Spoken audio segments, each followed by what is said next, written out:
Hello दोस्तों। और आप लोगों के सामने फिर एक वीडियो लेके आए हैं जो आपके ही अभी 3 फेज इंडक्शन मोटर चल रहा है। अगर मेरी वीडियो अच्छी लग रही है तो लाइक और सब्सक्राइब करें, मेरे दोस्तों के साथ शेयर कीजिए। और एक बात और है कि जो आप पढ़ रहे हैं उसको अच्छे से नोट्स बनाइएगा, क्योंकि जो चीज़ पढ़ा रहा हूँ आपके लिए बहुत लाभदायक है, without any cost any fees. और आपके लिए, चाहे आप जेई की तैयारी कर रहे हो, चाहे TG2 की, चाहे गेट जेई, आपके लिए बहुत फायदेमंद वीडियो है। तो आप देखिए होगा किस लेवल का मैं पढ़ा रहा हूँ, आपको समझ में आ रहा होगा। तो अगर मेरी वीडियो अच्छी लग रही हो तो आप अच्छे से पढ़िएगा और आने वाले कंपटीशनों की तैयारी पहले से लगे, क्योंकि ऐसा ऐसा कोई शॉर्टकट मेथड नहीं है कि आज आज फसल बो दीजिए अगले दिन आपको फल मिल जाएगा। तो ऐसा कोई नहीं कि आज पेड़ लगाई फल मिल जाएगा। आपको मेहनत तो करनी ही पड़ेगी, किसी भी हर हाल में आपको मेहनत करनी पड़ेगी। आज चाहे जो करके आपको आज अब वो अच्छे से खेत की जुताई करनी है, उसमें अच्छे से बीज डालना है, पानी करना है। तब देखिए उसके बाद आपको 5-6 महीने बाद, 3-4 महीने बाद फसल अच्छे से उगेगी। तो आप जैसा कर्म करेंगे वैसा फल पाएंगे। तो कर्मण्येवाधिकारस्ते मां फलेषु कदाचन, कर्म करना हमारे हाथ में, फल तो ऊपर वाले के देने के हाथ में। तो इसी टॉपिक पर आगे हम चलते हैं। आज speed control of induction motor, speed control of 3 phase induction motor, induction motor.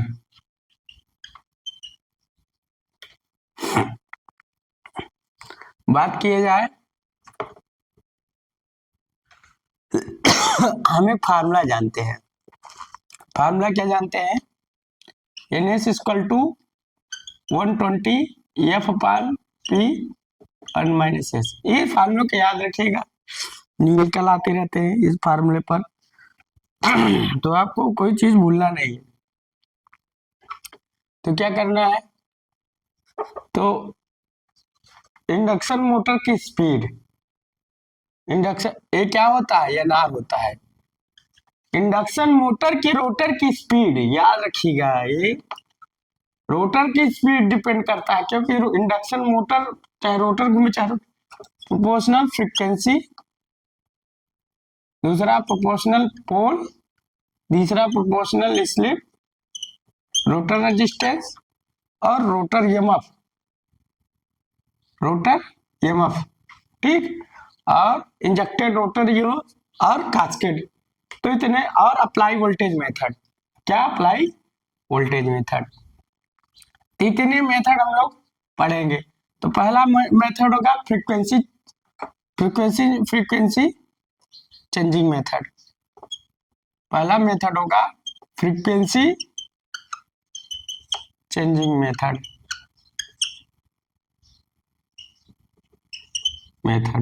मतलब जो वोल्टेज की, सप्लाई वोल्टेज की फ्रीक्वेंसी, उसको चेंज करके हम लोग फ्रीक्वेंसी चेंजिंग मेथड। मान लीजिए आपका ये 3 फेज इंडक्शन मोटर IM, मतलब इंडक्शन मोटर।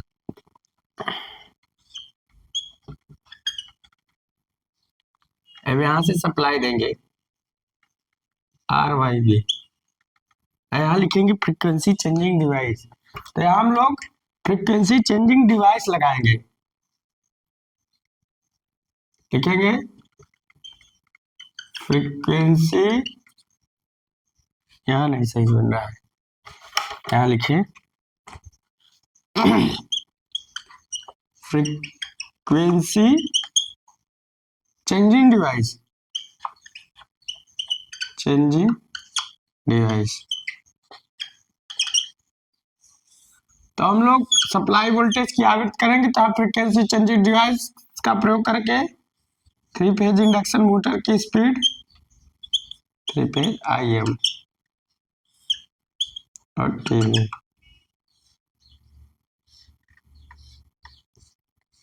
RYB। तो यहाँ क्या करेंगे, क्या होता है ये नॉन प्रोपोर्शनल F,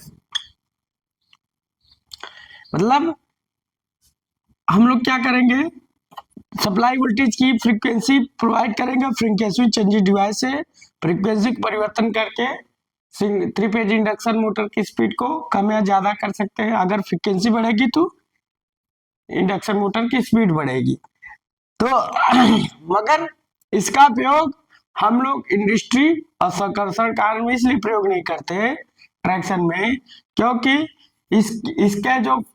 इसके जो परिपथ होते हैं, जो बने होते हैं सर्किट, वो जटिल होते हैं।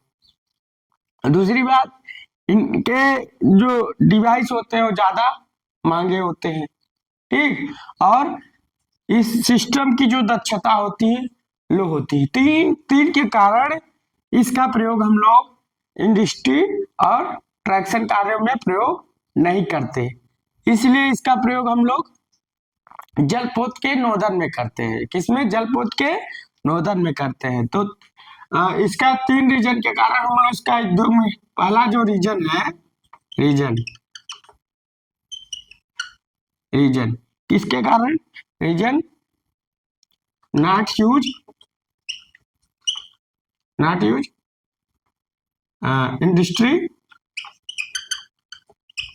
इंडस्ट्री एंड ट्रैक्शन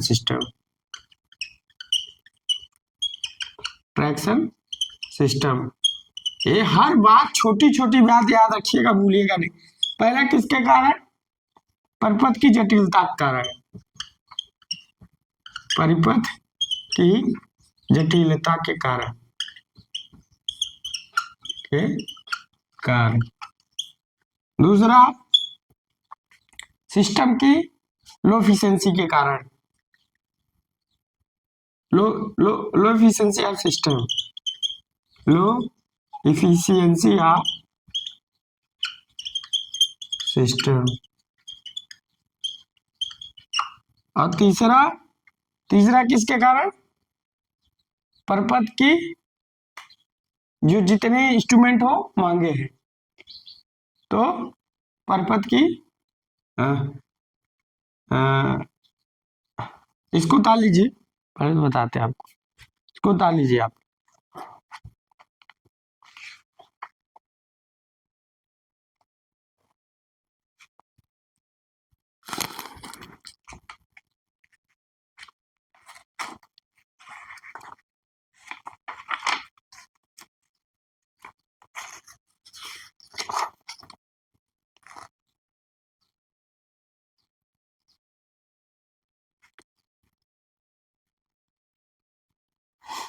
तो उच्च कीमत के कारण, हाई कास्ट के कारण,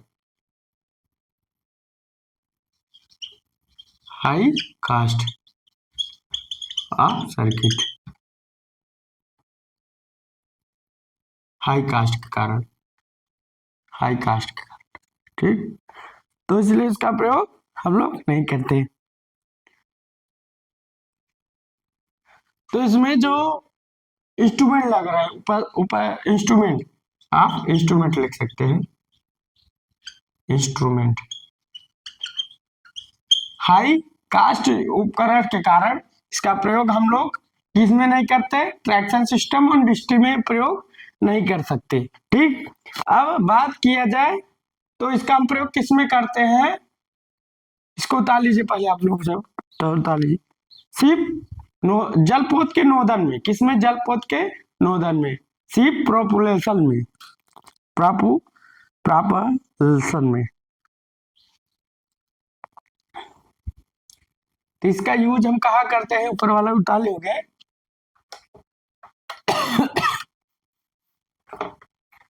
छोटी छोटी बातें बड़ी बन जाएंगी। तो इसका यूज हम लोग कहा करते हैं?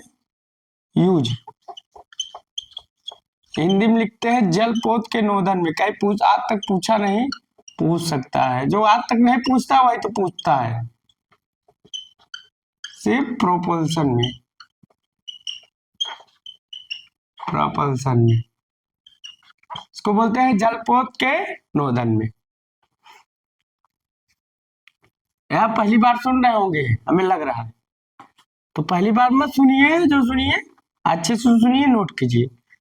तो फ्रीक्वेंसी चेंजिंग डिवाइस का हम लोग उपयोग जलपोत के नोजल में करते हैं, इंडस्ट्री और ट्रैक्शन सिस्टम में नहीं करते क्योंकि परपथ की जटिलता होती है, पहली बात। दूसरी बात, सिस्टम की लो एफिशिएंसी होती है। तीसरी बात, जो इंस्ट्रूमेंट लगाए जाते हैं हाई कास्ट के होते हैं, इसलिए उसका उपयोग हम लोग इंडक्शन और इंडस्ट्री और ट्रैक्शन सिस्टम में नहीं करते। लीजिए, तो आप लोग को एक चीज समझ में आ रहा होगा कि हम लोग क्यों नहीं करते, किस लिए नहीं करते। तो आपके सामने इसके बाद स्टार्टर चलेगा।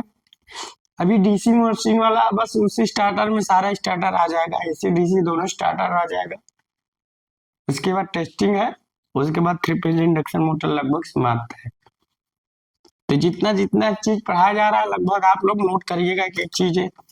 आप फ्रीक्वेंसी चेंजिंग डिवाइस हो गया, frequency changing method.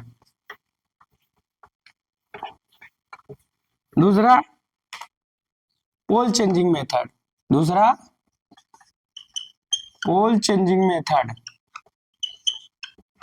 Changing method. अब हम चाहे स्टेटर के पोल चेंज करें चाहे रोटर के मगर इसका उपयोग पोल चेंजिंग मेथड में इसका उपयोग हम लोग स्लिप रिंग इंडक्शन मोटर में नहीं करते, याद करिएगा। क्योंकि स्लिप रिंग इंडक्शन मोटर के रोटर पोल स्टेटर पोल समान होते हैं। अगर हमने रोटर का पोल चेंज कर दिया, स्टेटर का नहीं चेंज किया, तो क्या है, संभव परिवर्तन नहीं है। तो इसलिए हम इसका प्रयोग स्क्वायरल केज इंडक्शन मोटर में करते हैं। और दूसरी बात, इस केस में जब हम प्रयोग करते हैं तो जो इंडक्शन मोटर होती है इंडक्शन जनरेटर की तरह काम करती है। इसमें 4 प्रकार की गतियां प्राप्त होती है, तो याद रखिए। तो इसलिए इसका उपयोग हम लोग कहाँ करते हैं, जैसे मशीन टूल्स में, ड्रिलिंग मशीन में, कन्वेयर में, कंट्रोलिंग फैन में, और आपका रिजनरेटिव ब्रेकिंग में और लिफ्ट में प्रयोग करते हैं। तो समझ गए होंगे। तो पोल चेंजिंग मेथड हम लोग अगर लिखना चाहे तो इसका यूज थोड़ा सा लिख लीजिए। यूज हम लोग करते हैं मशीन टूल्स में, याद रखिएगा आता है। ड्रिलिंग मशीन में, मशीन टूल ड्रिलिंग मशीन। और तीसरा क्या है, कन्वेयर में। चौथा कंट्रोलिंग फैन में।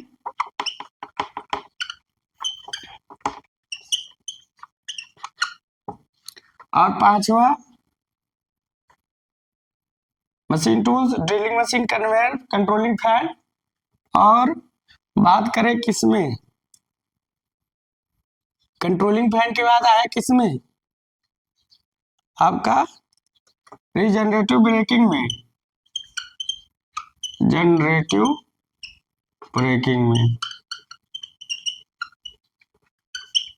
और लिफ्ट में। इसका यूज यहाँ करते हैं, याद रखिए कि यूज पूछ लेता है। और इसका यूज कहाँ नहीं करते, not use slip ring induction motor.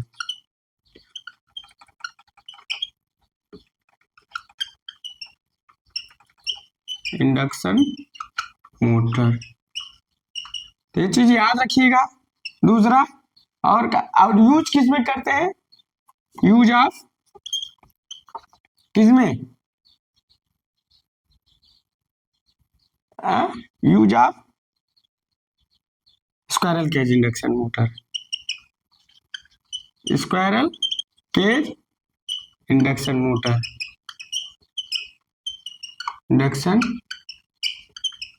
Motor, और बात किया जाए इस कंडीशन में, मतलब इस मेथड में जो हमारा क्या नाम है इंडक्शन मोटर होता है वो इंडक्शन जनरेटर की तरह काम करता है। लिखना है, इन केस इंडक्शन मोटर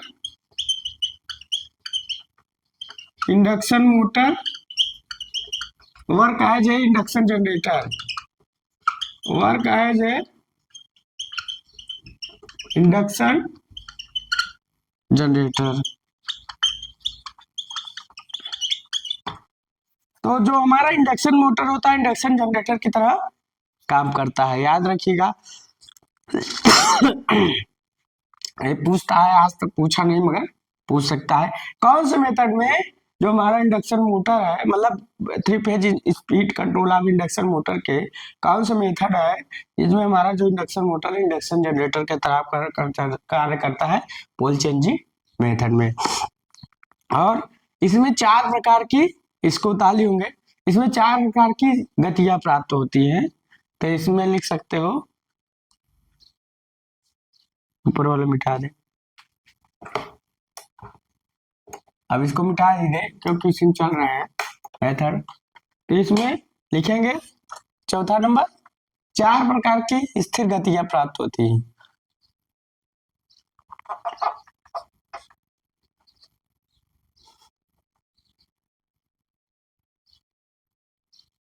चार प्रकार की स्थिर गतियां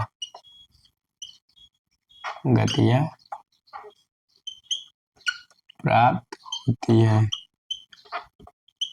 तो ये चीज याद रखिएगा, आता है पोल चेंजिंग मेथड, उतार लीजिए। तो आपको छोटी छोटी बातें बड़ी बड़ी बना सकती है, तो आपको अगर इम्पोर्टेंट देखना है तो पूछ सकता है,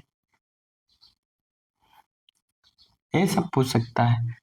ये आपका एग्जाम का पार्ट बन सकता है कि पोल चेंजिंग मेथड किस मतलब मोटर इंडक्शन मोटर प्रयोग नहीं होती। चार ऑप्शन दे देगा, slip ring, squirrel cage, slip ring squirrel cage, इनमें से कोई नहीं। तो आपको फंसा सकता है, तो आपको फंसना नहीं है, डायरेक्ट याद करना है। क्योंकि स्लिप रिंग इंडक्शन मोटर के रोटर स्टेटर पोल भाई सेम होते हैं। अगर हम रोटर के पोल चेंज कर देंगे तो स्टेटर के पोल हम कैसे चेंज नहीं करेंगे तो क्या है। तो समझ गए हम, उतार लीजिए।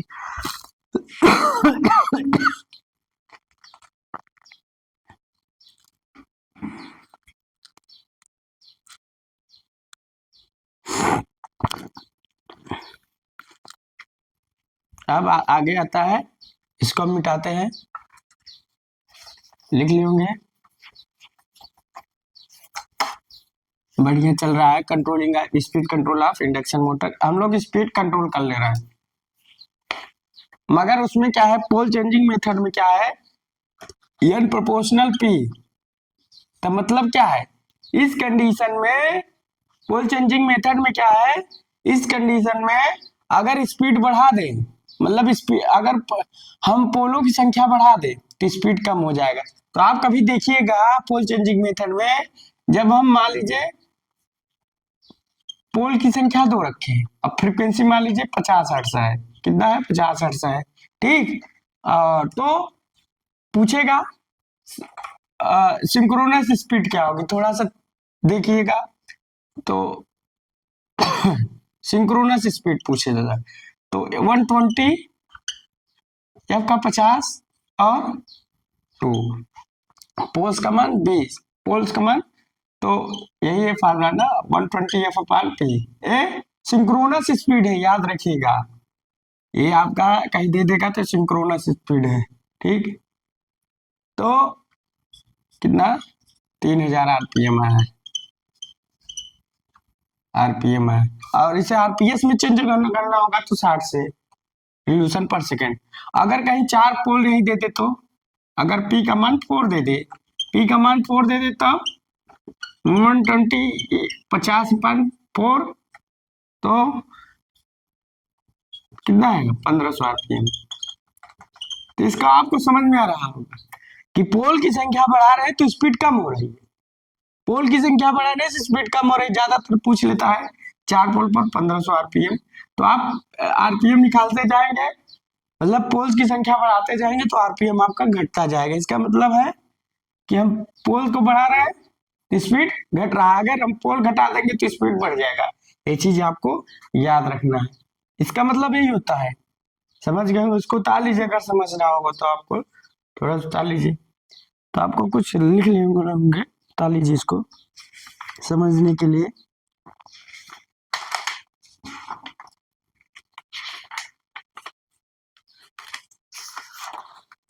तो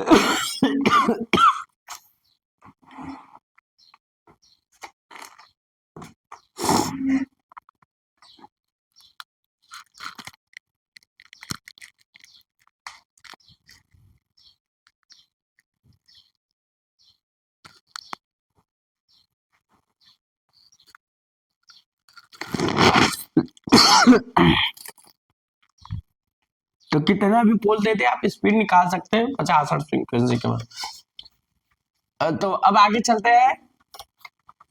अगर हम देखा जाए तो अगला पोल चेंजिंग मेथड हो गया, वोल्टेज चेंजिंग मेथड।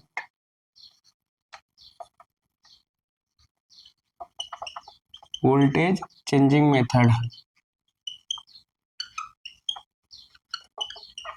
इसमें क्या है देखिए, हम बताते हैं। मान लीजिए 3 फेज इंडक्शन मोटर है,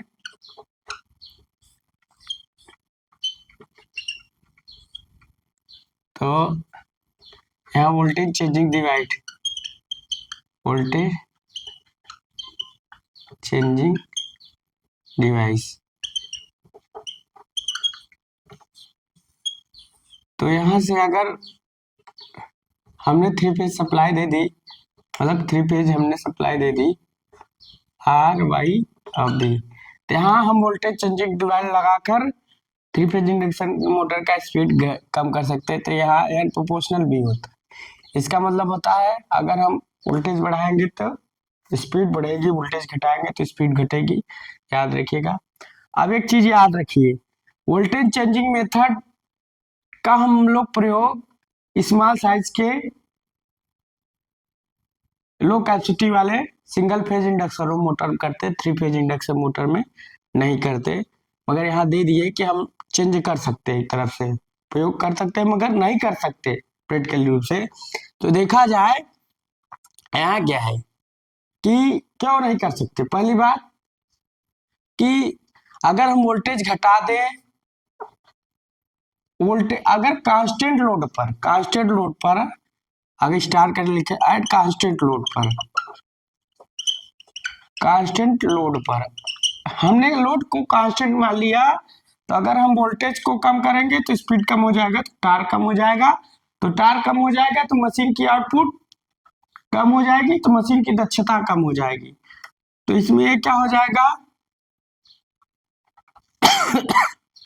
मान लीजिए वोल्टेज कम तो मान लीजिए वोल्टेज डिक्रीज, वोल्टेज को डिक्रीज कर दिया है कांस्टेंट लोड पर, तो आपका स्पीड डिक्रीज, टार्क डिक्रीज। अब voltage decrease, speed decrease, torque decrease का मतलब है, तो नंबर है इसमें क्या हो जाएगा, आउटपुट कम हो जाएगा, मशीन का आउटपुट कम हो जाएगा, आउटपुट डिक्रीज। दूसरा बी इफिशियंसी लो इफिशियंसी, दक्षता भी घट जाएगी, इफिशियंसी डिक्रीज ले सकते हो, इफिशियंसी डिक्रीज। और सी मशीन ओवरलोडेड हो जाएगी तुरंत, इंस्टेंट, फास्टली लिखेंगे, फास्टली मशीन ओवरलोडेड।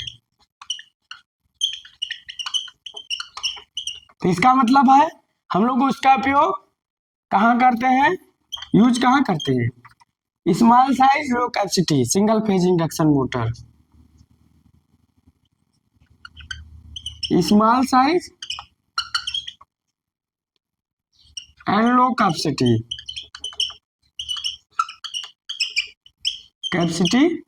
क्वेश्चन में लिख सकते हैं सिंगल फेज इंडक्शन मोटर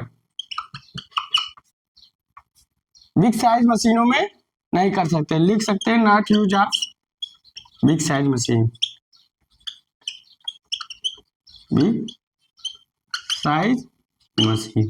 तो यहाँ ये आ सकता है, याद रखिएगा, पूछ सकता है क्यों नहीं होता, हमने सारा रीजन लिख दिया कि आउटपुट डिक्रीज हो जाता है, इफिशियंसी कम हो जाती है, फास्टली मशीन ओवरलोडेड हो जाती है, तो इसके कारण हम इसका उपयोग small size low capacity single phase induction motor में करते हैं। नॉट यूज आप बिग साइज मशीन में नहीं कर सकते, तो आपको फंसा सकता है, तो आप लोग अच्छे से पढ़ लीजिए इसको।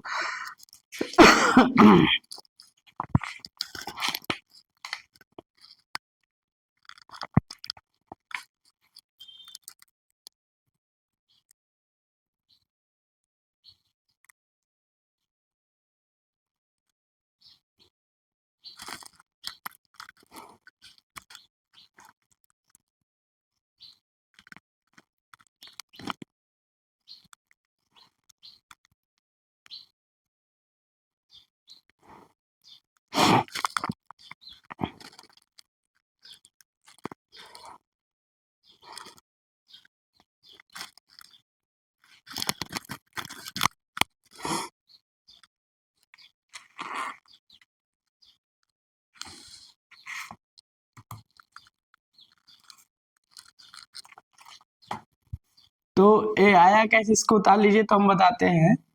इसको तो उतार ली होंगी, voltage changing method, voltage changing device, इसको उतार लीजिए।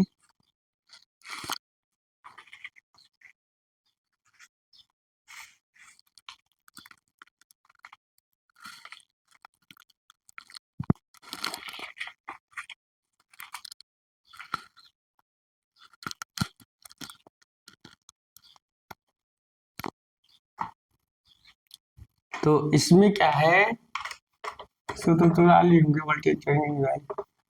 तो ये आया कैसे, मान लीजिए हम लोग क्या जानते हैं, efficiency equal to output upon input होता है मशीन। तो आउटपुट क्या होगा, इफिशिएंसी इंटू इनपुट।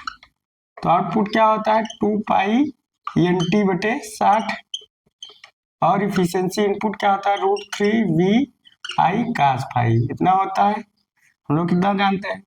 तो क्या हो गया, अगर इन सबको काउंटिंग कर दे तो एन प्रोपोर्शनल भी आ जाएगा।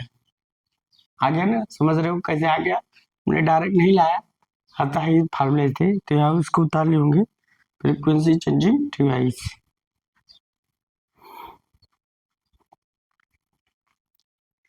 आप एक एक पॉइंट याद रखिएगा, आप एक के लिए एक एक पॉइंट महत्वपूर्ण है। तो यहाँ हम लोगों ने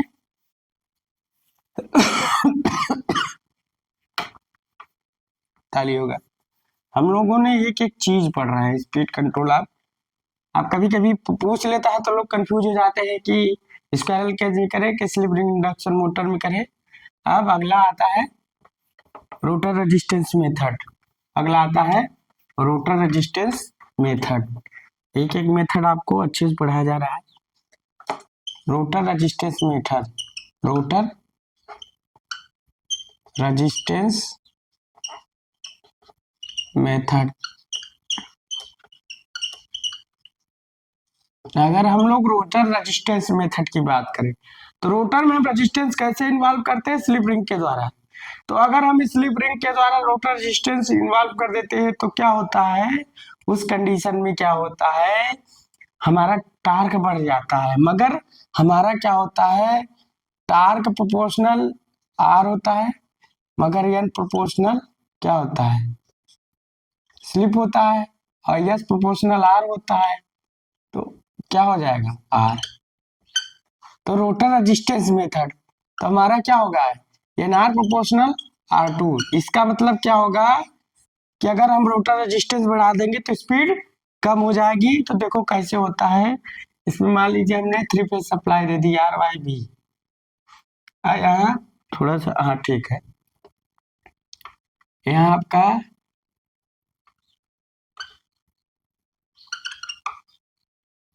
RYMB, इसको उतार होंगे। तो यहाँ से आपका, यहाँ से हमने 3 फेज सब, अब यहाँ मान लीजिए आपका, हमारा जो, याद रखिएगा, जो रोटर होता है वो उसमें स्टार वाइंडिंग की जाती है, स्टेटर में डेल्टा वाइंडिंग, ये चीज याद रखिएगा। तो हमारा रोटर स्टार केस में वाइंडिंग है, तो यहाँ से हमने, अब यहाँ मान लीजिए शाफ्ट है कहीं, इसको ताली होंगे, इसको ताल लीजिए। तो इसको उतार लीजिए जो उतारा हो। यहाँ बात किया जाए, साथ किया जाए, कुछ भी कीजिए, हमने 3 स्लिप रिंग लगा और किसकी बनी होती है? कॉपर और फास्फोर ब्रांच की, याद रखिएगा, फास्फोर ब्रांच की बनी होती है। स्लिप रिंग हमारी फास्फोर ब्रांच की बनी होती है। मोटी बन जा रही है, छोटी ही बनेगी।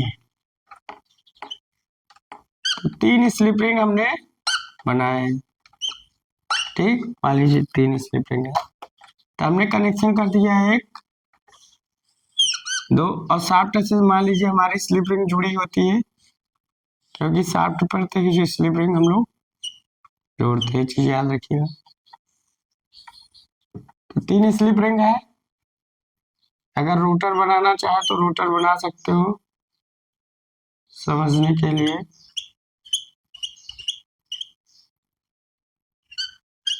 और शाफ्ट इसको हटा सकते हो, इसको वॉल्यूम कर सकते हो, और अच्छा बनाने के लिए वॉल्यूम दिखा सकते हो, कोई दिक्कत नहीं। अब हम यहाँ रेजिस्टेंस प्रोवाइड करेंगे, क्या करेंगे? रेजिस्टेंस प्रोवाइड करेंगे, ठीक है। तो यहाँ से हमने यहाँ से इसका ऐसे कनेक्शन कर दिए, तो रेजिस्टेंस अपना प्रोवाइड कर सकते हो कोई भी। तो यहाँ हमने स्टार्टिंग रेजिस्टेंस इसे बोलते हैं, या एक्सटर्नल रेजिस्टेंस, स्टार्टिंग रेजिस्टेंस,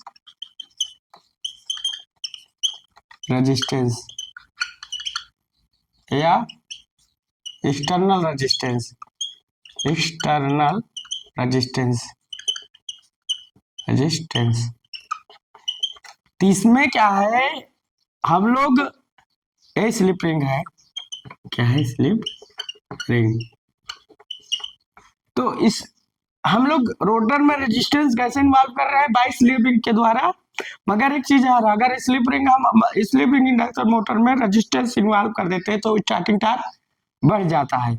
मगर इससे क्या हो रहा है, एक चीज लॉसेस भी हो रही है, इससे लॉस ये रियोस्टेट की तरह काम करता है। इसको लिख सकते हैं रियोस्टेट, रियोस्टेट क्या है? रियोस्टेट, इसको एक तरफ से रियोस्टेट ही है। तो बात कर सकते हैं रियोस्टेट का यूज करने से क्या लॉसेस ज्यादा होंगी, एफिशिएंसी कम हो जाएगा। इसका उपयोग हम लोग ज्यादा देर तक नहीं कर सकते, और इसका उपयोग हम लोग बेस स्पीड से ज्यादा यूज नहीं करते, गति प्राप्त नहीं कर पाते हैं, ठीक। और इसका उपयोग हम लोग स्लिप रिंग इंडक्शन मोटर में करते हैं, क्योंकि स्लिप रिंग लगा है, स्क्विरल केज में नहीं करते। तो आप लोग था लीजिए।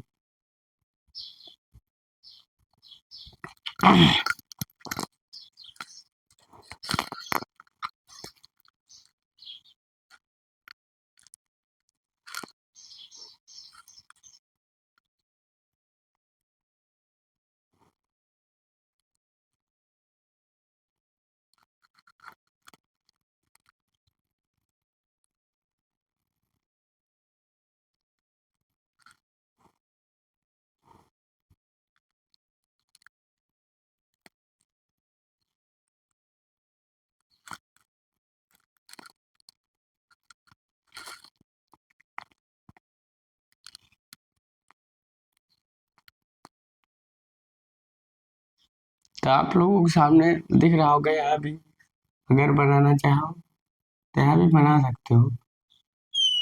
इसको थोड़ा सा हटाना नहीं है, थोड़ा सा अच्छे से बना लेना।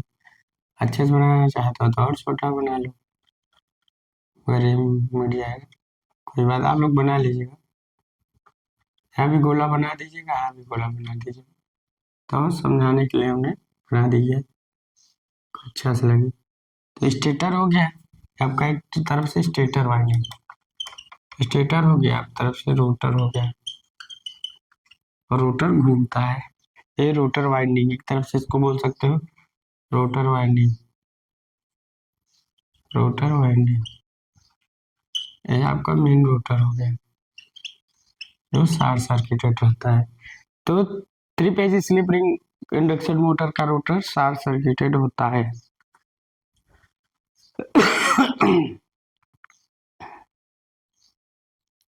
क्या है इसमें, क्या है? एन आर प्रोपोर्शनल R2, मतलब रोटर रेजिस्टेंस बढ़ा देंगे तो टार्क बढ़ता है, और टार्क बढ़ता है तो स्पीड घट जाती है।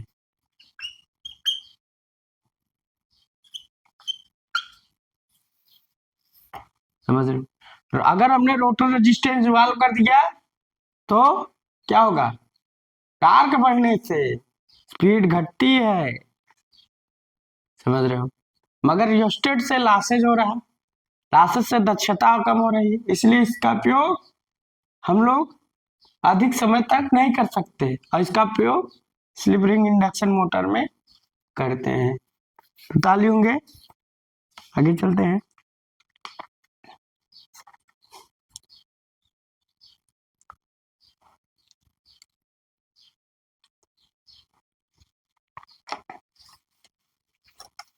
अगर हम इसमें लिखाए हैं, कुछ लिखा देते हैं पॉइंट। रोटर रेजिस्टेंस मेथड में देखा जाए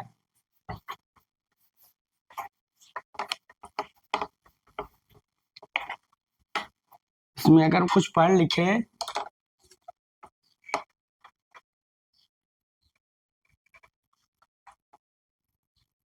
तो इन दिस मेथड में, in this method use of slip ring induction motor, slip ring induction motor, और स्क्विरल केज भी नहीं करते।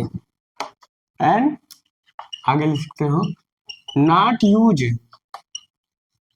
Of squirrel cage induction motor. अगर दूसरा पॉइंट लिखना चाहे तो इसमें लॉसेज ज्यादा होती है, more losses and low efficiency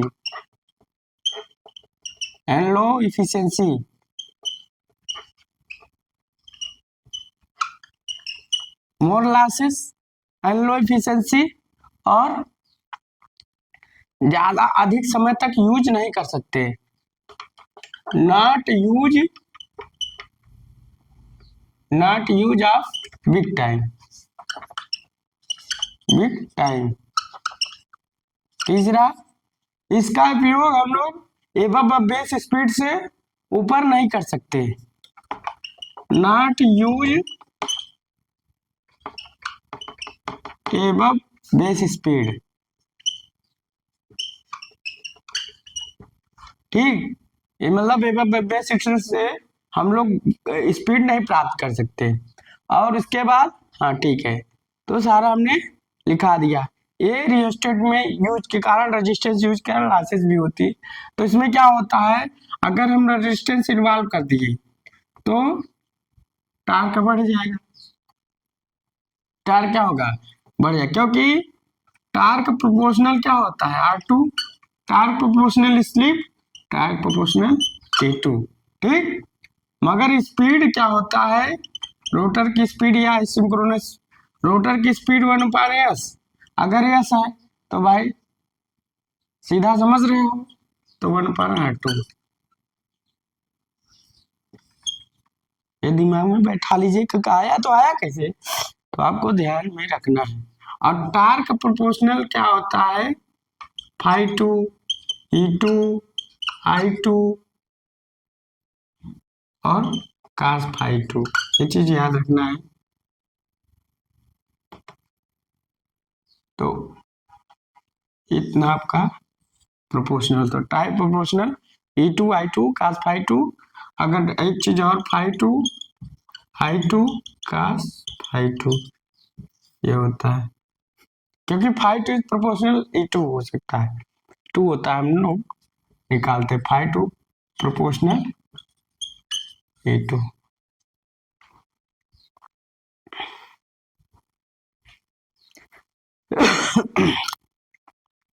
तो आप लोग को फंसना नहीं है, आप लोग को अच्छे से इसमें से निकलना है बाहर, क्योंकि स्पीड कंट्रोल मेथड आपको अच्छे नंबर भी दिला सकती है, आपका सिलेक्शन भी करा सकती है, तो आपको घबराना नहीं। एग्जाम में पूछ लेता है लोग, अगर उनका बेस नहीं मजबूत है तो लोग घबरा जाते हैं। अरे लिखेंगे क्या, क्या लिखना है, लिखना क्या है, जब कॉन्सेप्ट मजबूत रहेगा तभी तो लिखोगे।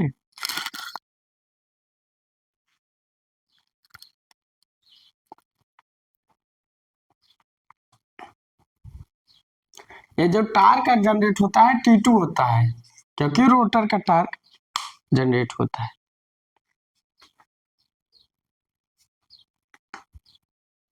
इसको ताल लीजिए।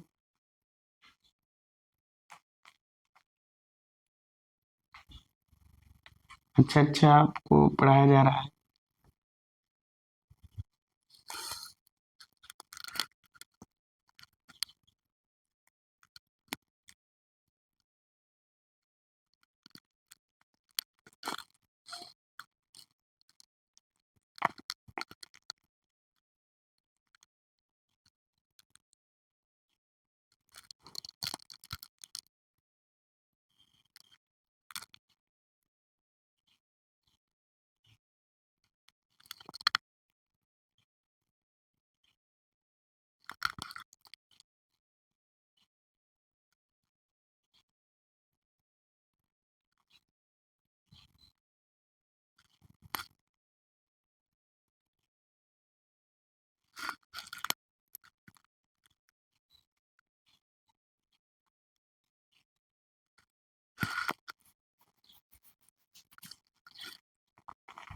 अब हम लोग पढ़ेंगे अगला rotor EMF control method.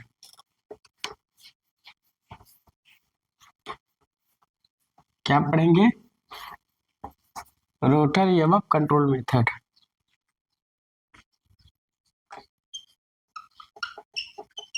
Rotor EMF control method.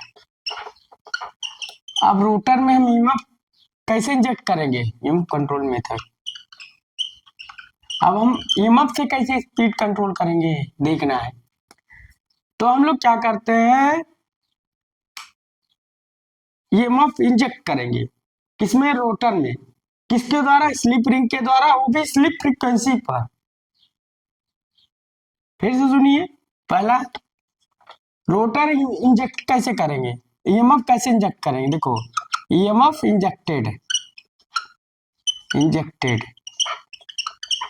EMF injected करेंगे इन रोटर में। इन रोटर कैसे करेंगे? इन रोटर किसके द्वारा? By slip ring, by slip ring. और जो ईएमएफ इंजेक्टेड होगा वो एट स्लिप फ्रीक्वेंसी पर। दूसरा करके लिखेंगे, EMF injected, injected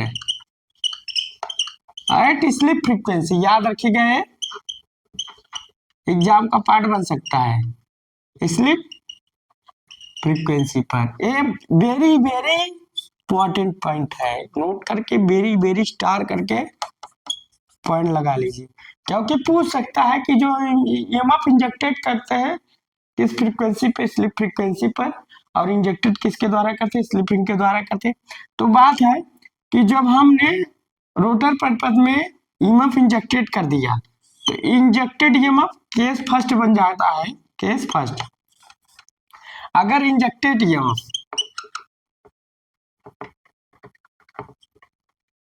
injected EMF और रोटर ईएमएफ दोनों एक दिशा में होते हैं, दोनों सेम डायरेक्शन में होते हैं, तो उस कंडीशन में हमारा क्या होता है, अगर हमारा ई बढ़ रहा है ना, ई बढ़ रहा है, अगर हमारा ई बढ़ रहा है तो उस कंडीशन में हमारा मोटर की स्पीड बढ़ जाती है। तो लिख लेंगे motor speed increase, motor speed increase, increase motor speed increase. Case to,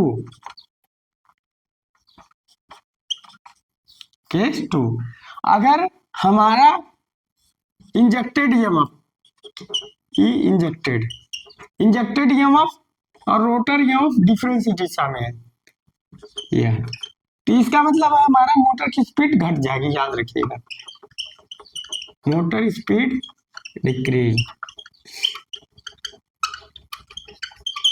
ये चीज लिख लीजिए। तो पूछता है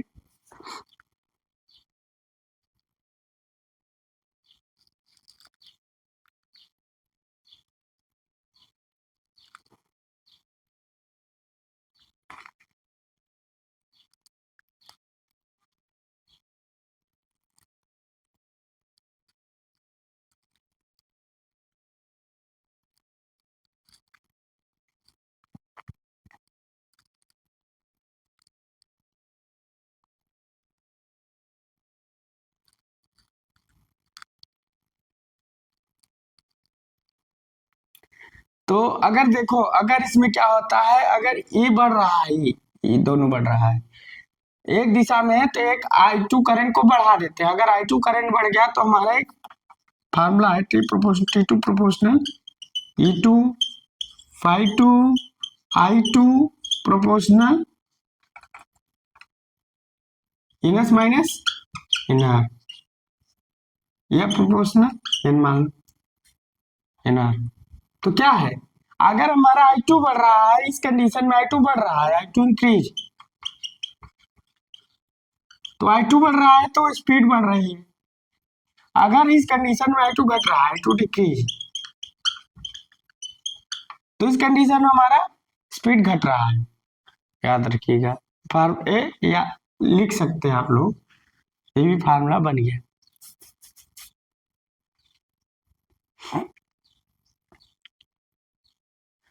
तो हम रोटर परिपथ में, मतलब रोटर में स्लिप रिंग का ईएमएफ कैसे इंजेक्ट कर रहे हैं, बाय स्लिप रिंग के द्वारा, और जो ईएमएफ इंजेक्टेड कर रहे हैं वो किस frequency, slip frequency. Main important point note करके रख लीजिए कि जो हम ईएमएफ इंजेक्टेड कर रहे हैं किस फ्रीक्वेंसी, स्लिप फ्रीक्वेंसी पर, याद रखिएगा, एट स्लिप फ्रीक्वेंसी पर हम लोग ईएमएफ इंजेक्टेड कर रहे हैं। Case first, case second.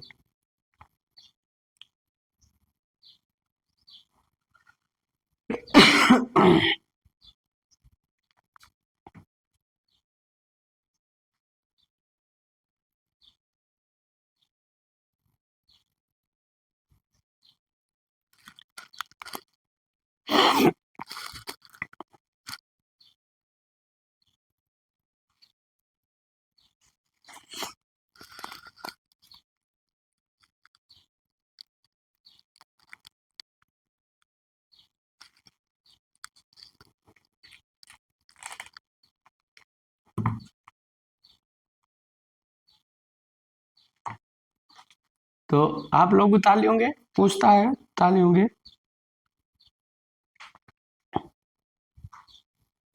तो हम लोग क्या पढ़े, वोल्टेज, और एक चीज और, इसको तो उतार लेंगे। अगला कास्केड मेथड, अच्छी अच्छी मेथड चल रहे हैं। कास्केड मेथड, कौन सा method, cascade method, cascade method. अगर हम कास्केड मेथड की बात करें, देखिए इसमें क्या है,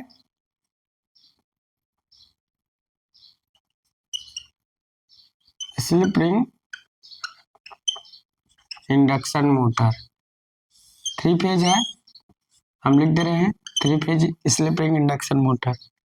एक स्लिप रिंग यहाँ बना दे रहे हैं, ये वन मोटर है, ये दूसरी मोटर, दूसरा स्लिप रिंग,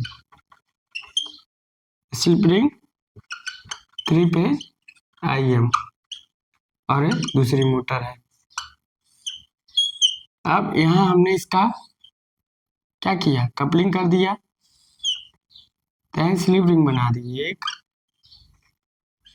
2 3, और यहाँ मैग्नेटिक कपल कर दिया, क्या कर दिया, मैग्नेटिक कपल कर दिया, और यहाँ से यहाँ तक यहाँ भी स्लिप रिंग बना दिया, यहाँ भी स्लिप रिंग बना सकते हो। इसको हमने मैग्नेटिक कपल कर दिया, तो यहाँ से 3 फेज जाएगी। ऐसा कहीं पूछ लेता है तो से जाएगी यहाँ से इस फ्रीक्वेंसी पर R equal to S1 F ये भेजता है। उसके बाद इसको मिटा दें,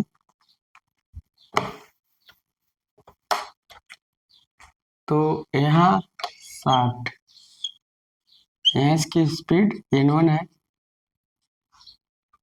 तो यहाँ अगर स्लिप रिंग मोटर है तो स्लिप रिंग लगेगी, तो मगर यहाँ स्पीड N1 है, N2 दोनों है। और यहाँ बात करें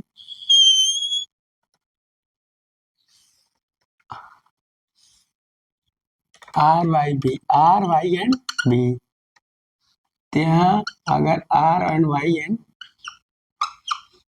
B है तो यहाँ क्या है, यहाँ स्विच लगा होता है, यहाँ स्विच लगा होता है, यहाँ सप्लाई आई है 3 फेज RYB, तो यहाँ स्लिप रिंग लगा है। क्या लगा है? Slip ring. तो यहाँ क्या है, एक स्लिप रिंग से दूसरे स्लिप रिंग इंडक्शन मोटर की स्पीड हम लोग कंट्रोल कर सकते हैं। कास्केट संयोजन है, मतलब इसमें 2 स्लिप रिंग इंडक्शन मोटर की आवश्यकता होती है। कितने? 2 स्लिप रिंग इंडक्शन मोटर की आवश्यकता होती है, ये आप लोग याद रख लीजिएगा। अब क्या है, इसके द्वारा ए मैग्नेटिक कपल है, MC मैग्नेटिक कपल, इसको उतार लीजिए, मैग्नेटिक कपल्ड है। तो इसमें 2 स्लिप रिंग इंडक्शन मोटर की आवश्यकता पड़ेगी।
तो इसमें जो सप्लाई दी जा रही है इसके रोटर के द्वारा इसके स्टेटर में प्रवेश किया जा रहा है।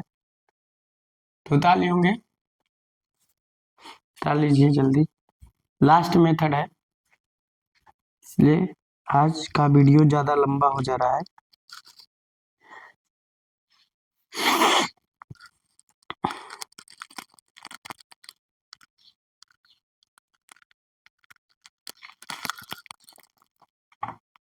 कहीं पूछ सकता है ऐसे कौन से मेथड है जिसके स्लिप रिंग द्वारा इसके स्टेटर को इनपुट दिया जा रहा है, देन कास्केट संयोजन मेथड।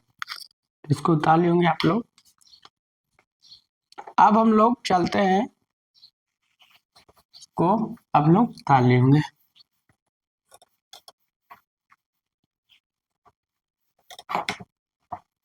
अगर देखा जाए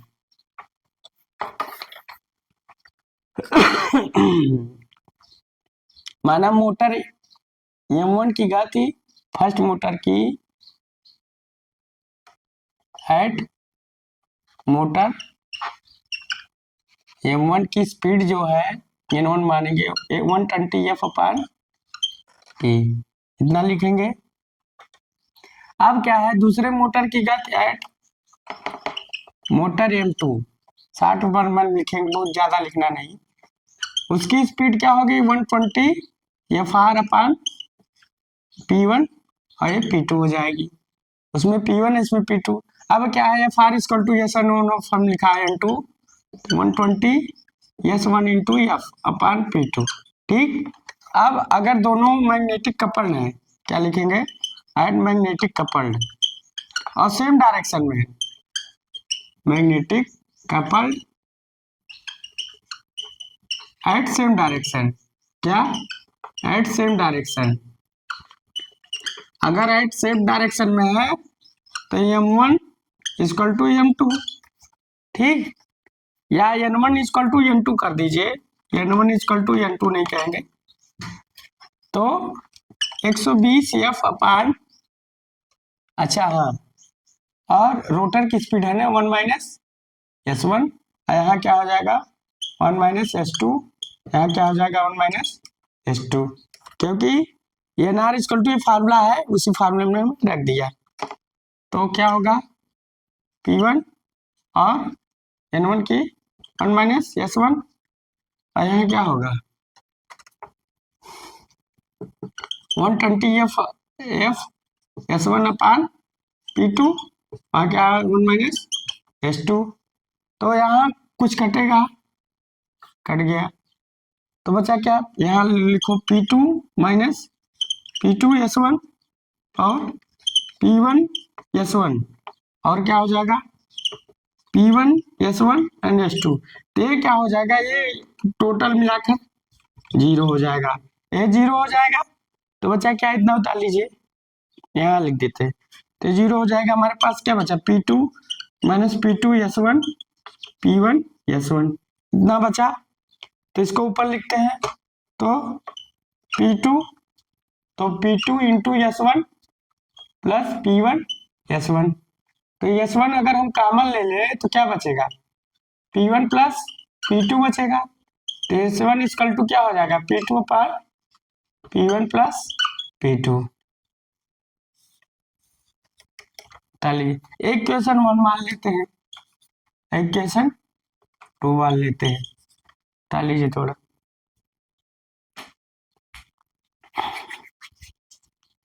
इक्वेशन 1 मान लेते हैं, इक्वेशन 2 थोड़ा जल्दी उतार लीजिए आप लोग।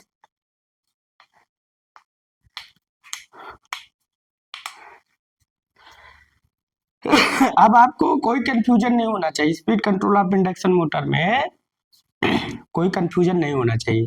क्यों हो रहा है, किस लिए हो रहा है, कौन सा मेथड किस इंडक्शन मोटर में अप्लाई होगा, स्क्वायरल केज में कौन सा होगा, पोल चेंजिंग मेथड तो स्क्वायरल केज में होगा, स्लिप रिंग नहीं, rotor resistance method squirrel slip ring induction motor. अब फ्रीक्वेंसी चेंजर में जलपोत के नियंत्रण में, सिर्फ प्रोपल्सन में, और वो क्या है इंडस्ट्री में प्रयोग नहीं होती ना, तो ट्रैक्शन कार में। ऐसे अगर पूछा जाए कौन सी ऐसी मेथड है जो voltage control method small induction motor में प्रयोग की जाती है, सिंगल, वो वोल्टेज मेथड है। इसको ताली होंगे, ताल लीजिए।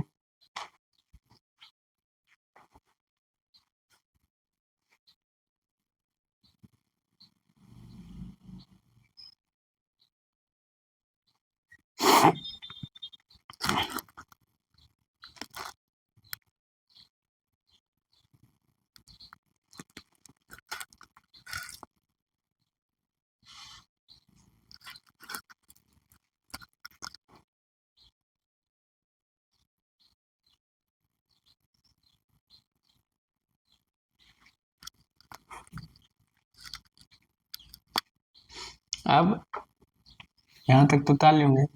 अब इक्वेशन में 1 में S1 का मान हम लोग रखते हैं, किसका S1 का मान हम लोग क्या करते हैं, रखते हैं थोड़ा। तो यहाँ N1 equal to N2 equal to हम N मानेंगे सीधा 120 F/P1 1 - P2/P1 प्लस P2। अगर इसे हम हल करें तो 120 F/P1 क्या हो जाएगा P1 plus P2 - P2 P1 plus P2। तो कट गया, P1 से P1 कट गया, तो क्या बचा 120F अपान P1 प्लस P2 और N1 स्पीड प्राप्त हो गई। इसका मतलब है दोनों मोटर एक सेम डायरेक्शन में रनिंग कर रहे हैं, सेम डायरेक्शन में रनिंग कर रहे हैं। अब अगला लिखे एट मोटर, दोनों मोटर क्या डिफरेंस डायरेक्शन में है, दोनों मोटर की गतियां डिफरेंस है, लिखेंगे अगला केस यहीं से स्टार्ट करके लिखेंगे at both motor are difference direction,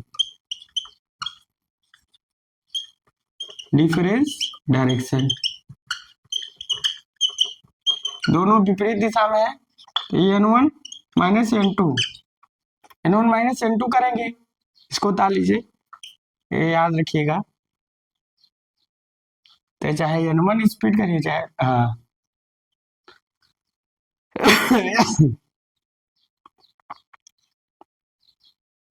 P1 plus P2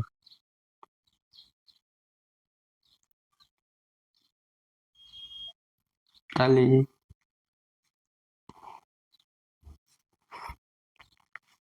अब यहाँ उतार लिए होंगे आप लोग यहाँ तक, तो यहाँ थोड़ा मिटाते हैं,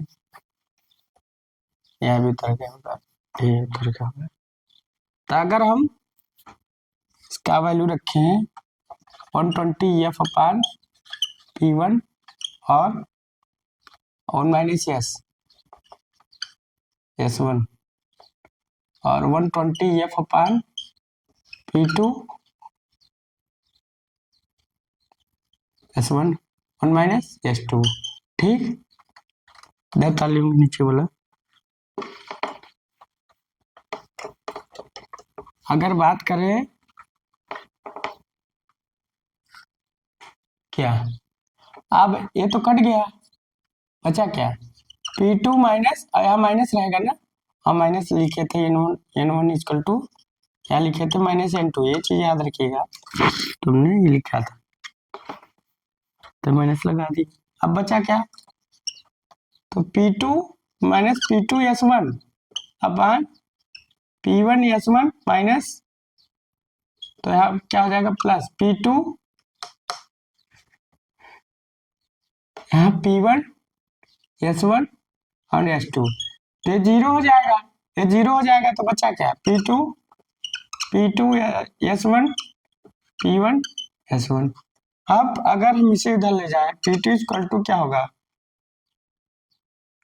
P2 S1 minus P1 S1, तो यहाँ S1 P2 माइनस P1 हो गया, यहाँ माइनस, ठीक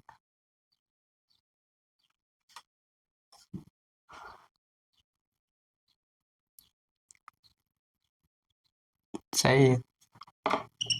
तो यहाँ S1 इक्वल टू क्या हो गया P2 माइनस P2 अपान P1 प्लस क्या हो गया P2 minus P1, P2 minus P1, डाल लीजिए इतना।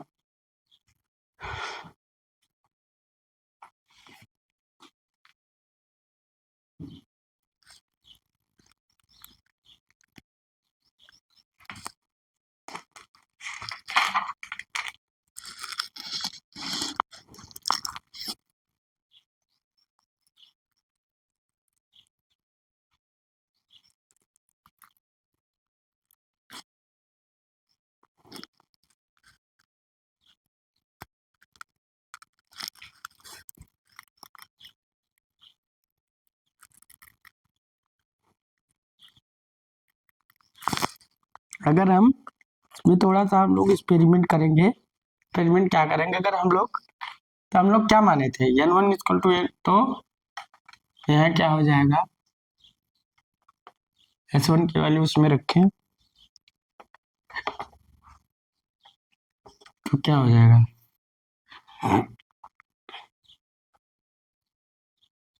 क्या माइनस P2, ठीक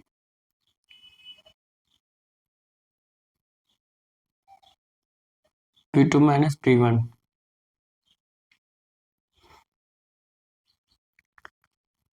अगर हम इसमें रखेंगे 120F अपॉन P1, इसको हम इसमें रखें S1 की value P2 upon P2 minus P1। अगर हम रखें 120F अपॉन P1 तो क्या हो जाएगा, P2 minus P1 minus P2, ठीक, अपॉन P2 माइनस P1।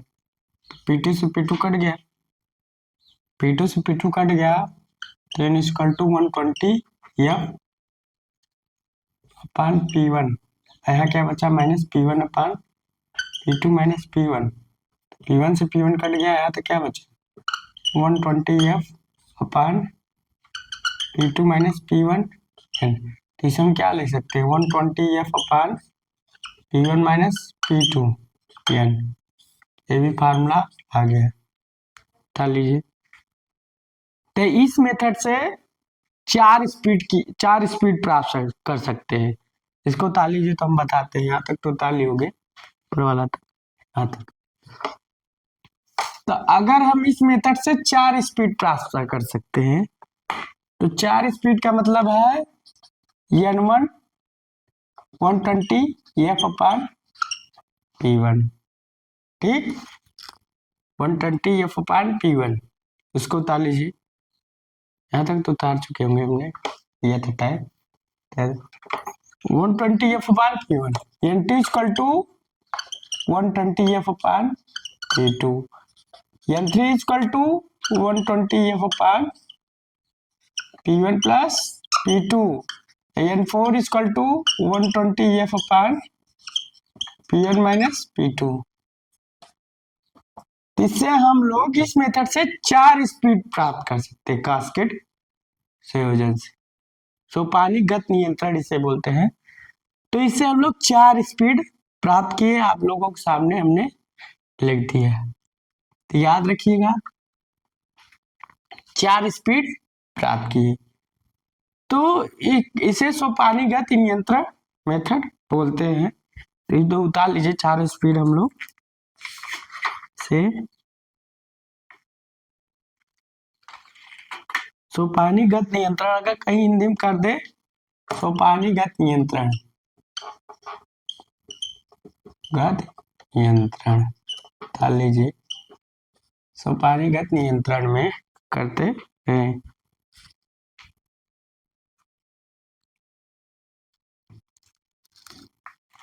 तो आज आपने कास्केड मेथड भी पढ़ लिया कि कास्केड मेथड क्या होता है, कैसे यूज होता है। इसमें दो स्लिप रिंग इंडक्शन मोटर की आवश्यकता होती है, और बात किया जाए इसमें चार प्रकार की गतियां प्राप्त होती है, 120F upon P1, 120F upon P2, 120F upon P1 plus P2, 120F upon P1 minus P2। तो आपके सामने आज स्पीड कंट्रोल हम लोग कई मेथड पढ़े, तो एक शॉर्ट फॉर्म में हम लिख दे रहे हैं, हम लोग दिमाग में बैठा रखिएगा।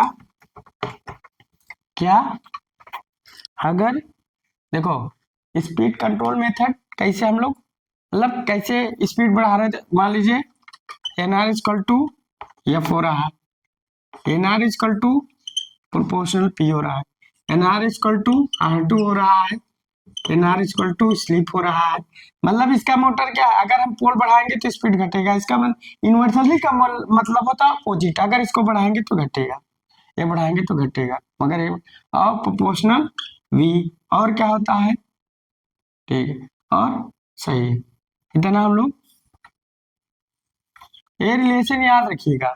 और अगर टार्क की बात करें, टार्क T2 रोटर टार्क किसके प्रोपोर्शनल होता है, E2 के, I2 के, Phi2 के, और इनस माइनस NR, याद रखिएगा, ये भी अच्छे हैं। ये भी फार्मूला आप लोग याद रखिएगा, NR equal to NS 1 minus S, या इसी को हम लिख सकते हैं 120F upon P 1 minus S। Rotor की स्पीड पूछता, अगर कहीं सिंक्रोनस स्पीड पूछे तो आपको सीधा 120 एफ अपान पी का फार्मूला लिख देना है।